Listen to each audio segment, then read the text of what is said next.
Welcome to Daily News Analysis brought to you by Shankar IAS Academy Civilspedia team.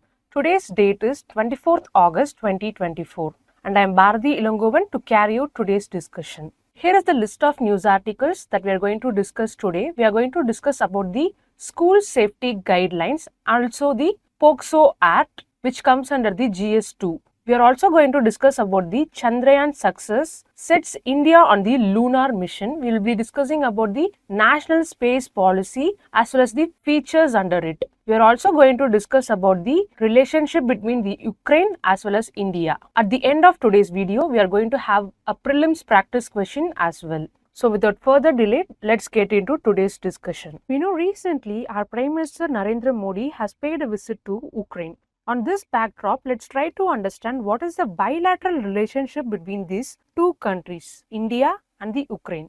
We will see it from a multi-dimensional perspective. We will see the historical ties, what is the economic relationship between these two countries, the political relationship, as well as the current developments among these two countries. So going back to the Soviet era, India and Ukraine shared a strong relationship as a part of a broader India-Soviet Union relationship.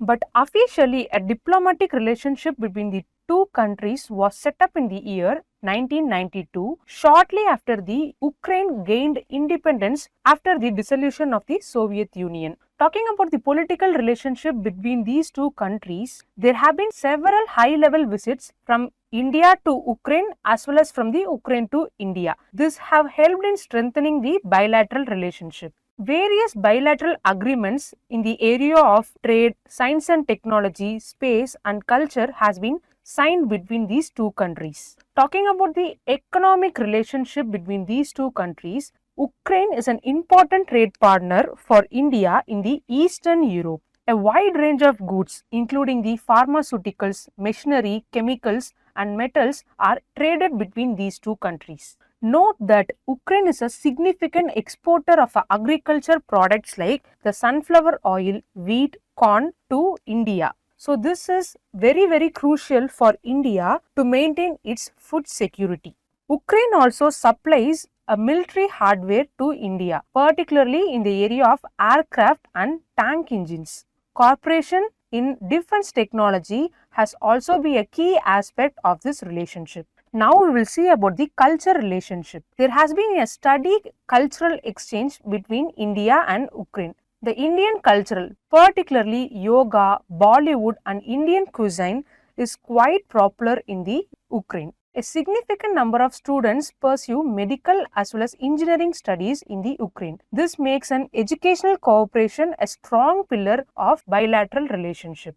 India and Ukraine have cooperated on various international platforms such as the UN. Both countries have supported each other on various global issues. Considering the recent war between the Ukraine and Russia, India has maintained a balanced stance on this conflict. It advocates for a peaceful resolution through dialogue. So what are the current developments between these two countries? Despite the challenge posed by the Russia-Ukraine conflict, India continues to engage with Ukraine, focusing on the economic and the cultural ties. India has also provided humanitarian assistance to Ukraine, including the medical supplies, especially during the period of pandemic. It has also provided the humanitarian assistance in the ongoing conflict also. So now we will see what are the challenges in the India-Ukraine relationship. First concern is the declining bilateral trade. The volume of India-Ukraine trade has dropped significantly from the US dollars 3.39 billion to 0.71 billion. This is mainly because of the ongoing Russia-Ukraine crisis. There has been a serious impact on the India's import. There is a decline in the trade which has impacted the India's import of the agricultural, mission building and military goods from the Ukraine. For example, the impact on the supply chain of sunflower oil has led to the rising inflation in our India. The India's close relationship with Russia is also concerning to the Ukraine because India has continued an engagement with Russia. Its decision to avoid all public criticism of Moscow has led to little dampening of the spirit of India-Ukraine geopolitical cooperation. Another challenge is the Ukraine's criticism of the India policies in the past. In previous periods, the Ukraine has criticized the India's nuclear test as well as the India's Kashmir policy. This is little concerning when dealing with the relationship between these two countries. On the whole, the declining trade and the relationship between India and Russia is little concerning to the Ukraine. So what will be the future prospect of this relationship? First is the strategic cooperation. India and Ukraine have potential to enhance the strategic cooperation, especially in the field of defense, technology and space. Both these countries can explore a new avenue to boost trade and investment, particularly in sectors like information technology, pharmaceuticals and renewable energy. We can see there is an increasing number of Indian students in the Ukraine. There is a potential for greater collaboration in higher education and research. So in this discussion, we saw the relationship between India and Ukraine in multidimensional perspective, ranging from the historical, economic, cultural relationships. We also saw what are the challenges in these two relationships. On the whole, India-Ukraine relationship have a strong foundation with opportunities for further cooperation in the various fields. Despite the geopolitical challenges, both the countries have shown resilience in maintaining and expanding their bilateral ties. With this, we'll conclude the discussion on this article, and now let's move on to the next one. This is the next article that we're going to discuss today. Chandrayaan's success sets India on the Lunar Mission. Why this is in the news first? Let's try to understand. India is planning to bring the lunar soil to the earth within the next 3 years. We know that India made a history last year with its successful moon mission, which was the first to land near the lunar south pole. If India is successful in bringing the lunar soil to the earth within the next 3 years, India will join an exclusive group of countries, the US, the former Soviet Union and China, in bringing the lunar soil back to the earth. Earlier, S. Somnath, who is the chairman of ISRO, announced that ISRO is aiming to start launching the first module of India's own space station by the year 2028. It also aims to operate the satellites that avoid collisions, leaving no debris by the year 2030. So in this backdrop, let's try to understand and learn about the Indian Space Policy 2023. The vision of this policy is to create a thriving commercial space sector along with recognizing the crucial role of the private sector in the space economy. We will understand what are the highlights of this policy one by one. We'll be discussing about the InSPACe, the NSIL, the Department of Space, as well as the involvement of private sector in the space in this discussion. First, let's start with the InSPACe. It is abbreviated as the Indian National Space Promotion and Authorization Center. This InSPACe acts as a one-stop agency for all the space-related activity, for example, the launches, the satellite transaction, etc.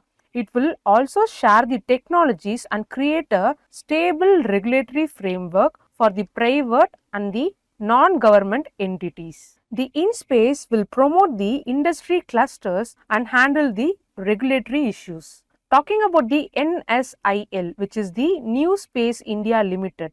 This NSIL focuses on commercializing the space technology. It also creates a platform developed through the public funds. This NSIL will manage the space components and assets from both the private and the public sectors. While discussing about the National Space Policy, we also have to discuss about the Department of Space. This department will provide an overall policy guideline and will help to manage the international space cooperation. It will also handle all the disputes related to the space activities. Now you may get a question, what is the role of ISRO in this?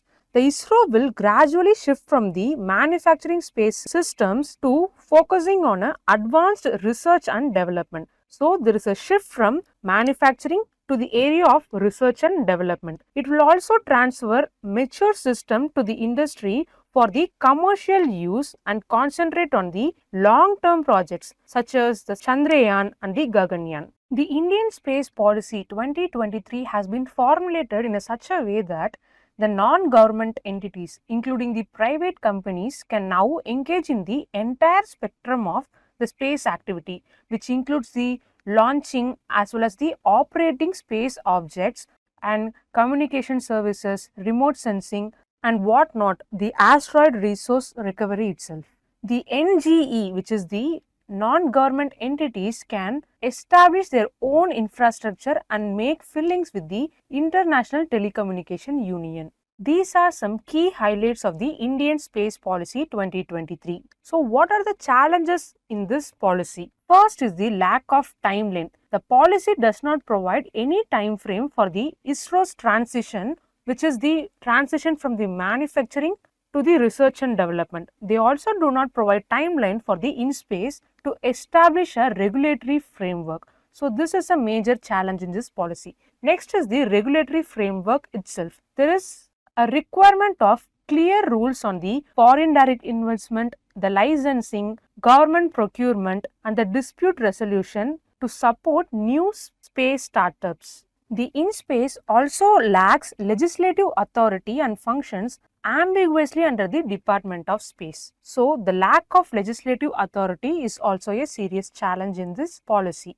So, how this problem can be solved? The government should introduce a bill granting statutory status to the InSPACe and setting time limits for both the ISRO as well as the InSPACe. In this way, the time limit problem can be solved. The bill should clarify issues relating to the foreign investment and government support for the new space startups to ensure the vision of space policy is fully realized.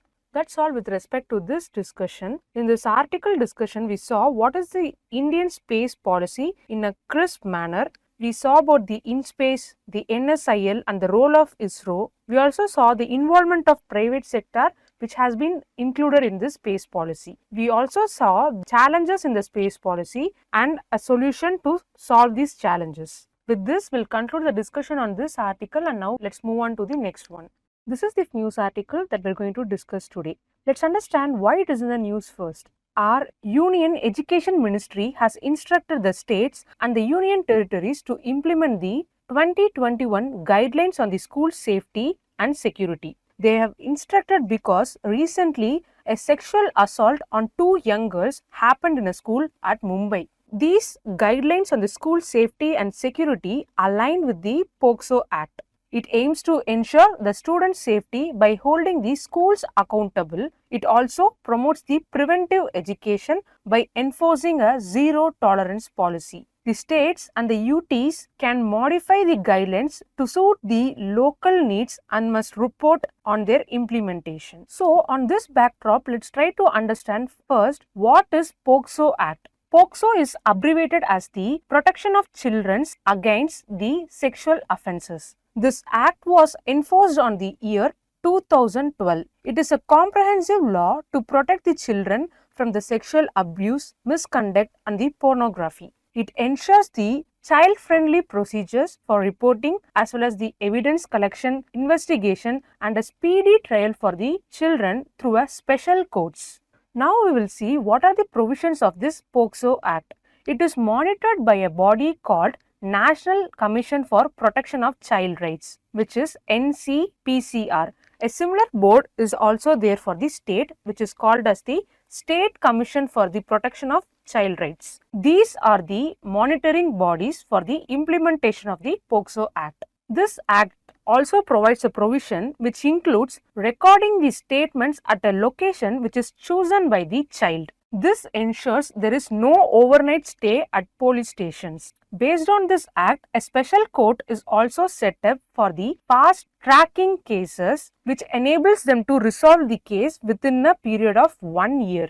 This act also ensures strict measures to protect the identity of the child, which enables to maintain privacy as well as the confidentiality. It also provides access to long as well as short-term therapy through juvenile courts and child welfare committees. These are the main provisions of the POCSO Act. Now we will see what are the features, some main features about the POCSO Act. It is actually gender neutral. It applies to both girl as well as boy who is under the age of 18. So it applies to all the minors irrespective of their gender. It also says it is mandatory to file the report. Failing to report the abuse is a punishable offense under this act. There is no time limit to report the abuse. The survivor can report abuse at any time in their life. This act also protects the confidentiality of the victim. They also provide a legal consequence for the breacher of this. In the beginning of the discussion, I mentioned about the guideline on school safety and security. Now let's try to understand what are the features of these guidelines. First is the accountability. The school management, principals, teachers in both the government schools as well as the private schools are responsible for ensuring the students' safety. Specific responsibilities are also aligned to various stakeholders, including the head teachers, in-charge heads and the education administrators depending upon the type of school. Second is the preventive education. The schools must implement preventive education programs that educate the students, staff, parents about the topic of child safety, sexual abuse prevention, and the importance of safe learning environment. This guideline also establishes a clear reporting process for the incidents related to the students' safety. This includes mechanism for reporting the abuse, harassment and other safety concerns to the appropriate authorities. Talking about the legal provisions, the guideline emphasizes adherence to the legal provisions, particularly those outlined in the POCSO Act, which we already saw. This ensures the school to comply with the laws related to the child safety as well as the protection. According to these guidelines, the schools are required to provide counseling and support services to the students, particularly in cases of abuse or other safety incidents. This will ensure the mental and emotional well-being of the affected students. This guideline also mandates the creation of a safe and secure physical environment within the schools. For example, a proper infrastructure, security measures, and a safe transportation for the students. We already mentioned about the term zero tolerance policy. What it is? It is nothing but any negligence regarding the student's safety by an individual or management will not be tolerated and will be dealt seriously. This is called as the zero tolerance policy. This guideline also says that the state and the union territories are allowed to modify or add any extra provisions to these guidelines as needed to address a specific local requirement. On the whole, these guidelines are intended to ensure the schools provide a secure and a supportive environment for the children.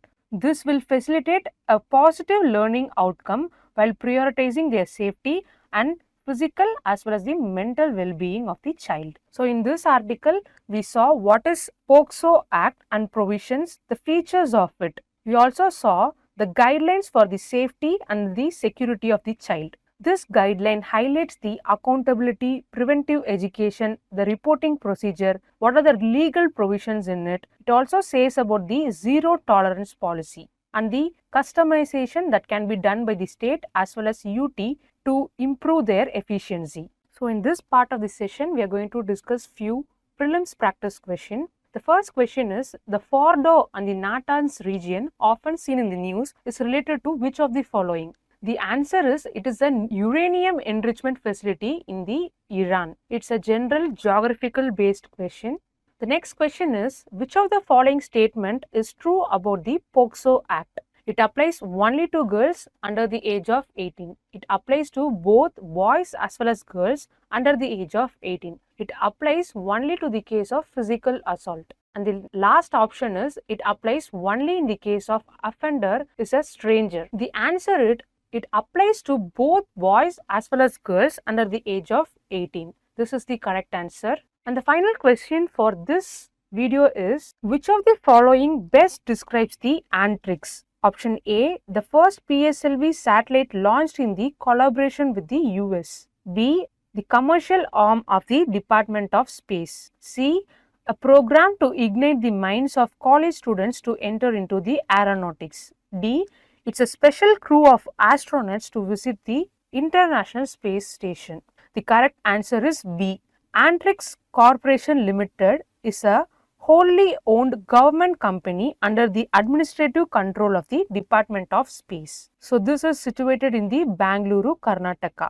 So this is the marketing of the ISRO for the promotion and the commercial exploration of the space products. It also provides technical consultancy services and transfer of technology developed by the ISRO. We have reached the end of today's video. If you found the video informative, do hit like, give your feedbacks as comment and never forget to share. Thank you. Have a nice day.